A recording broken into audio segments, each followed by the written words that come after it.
तो मंत्री महोदय त्यांना बोले अश्विनी आपको बताओ क्या ये पहला सांसद है बोल रहे हैं कि 1.5 साल में 18 से 20 बार मेरे पास आया है और छोड़ता ही नहीं अश्विनी वैष्णव से आणि एकदम त्यांनी लोकसभेबद्दल इकडने पण पॉझिटिव्ह चालले कारण मेन राज्य सरकार आहे ना 50% त्यांना करायचं आहे. ॲक्च्युली सगळ्यात पहिले तर माननीय मुख्यमंत्री देवेंद्र फडणवीस साहेब आणि उपमुख्यमंत्री एकनाथजी शिंदे साहेब असतील त्यावेळेस दादा होते, त्यावेळेस मी मागणी केली त्यावेळेस अजितदादा पवार होते.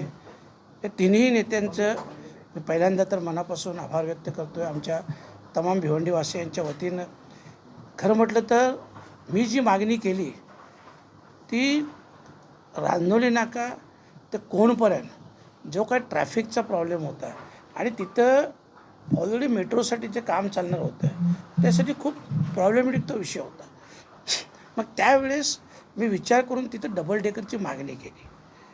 ही मागणी ऑलरेडी खूप वर्षापूर्वी अगोदर जर झाली असती कशेळीपासून तर मला वाटतं धामणकर नाका वाया कल्याण नाकापासून तर कोणपर्यंत जर अशी डबल डेकर झाली असती तर मला वाटतं पुढच्या भविष्यातल्या 25-30 वर्षाचा देखील तो प्रॉब्लेम सॉल्व झाला असता. असो भले उशिरा झाला, मी जी मागणी केली त्या मागणीला यश आलं म्हणून सगळ्यांचंच मनापासून आभार व्यक्त करतो आहे. कारण आपण पाहत असाल खालून हेवी ट्रॅफिक जाणार आहे, वरून लाईट व्हेकल जातील आणि त्याच्यावरून मेट्रो अशा प्रकारचा प्रस्ताव आहे आणि याच्यासाठी शासनाने खर्चासहित मान्यता देऊन GR देखील काढलेला आहे म्हणून शासनाचे आभार व्यक्त करतो. ही रांजनोली नाका ते कोणगाव ते कल्याण ही जी मागणी केली होती ती मी 16 मे 2025 रोजी माननीय उपमुख्यमंत्री एकनाथजी शिंदे साहेब यांच्याकडे मान्य केली होती आणि त्यावेळेस सेम त्यांनी लगेच त्याच्यावर शिरा देखील मारला होता.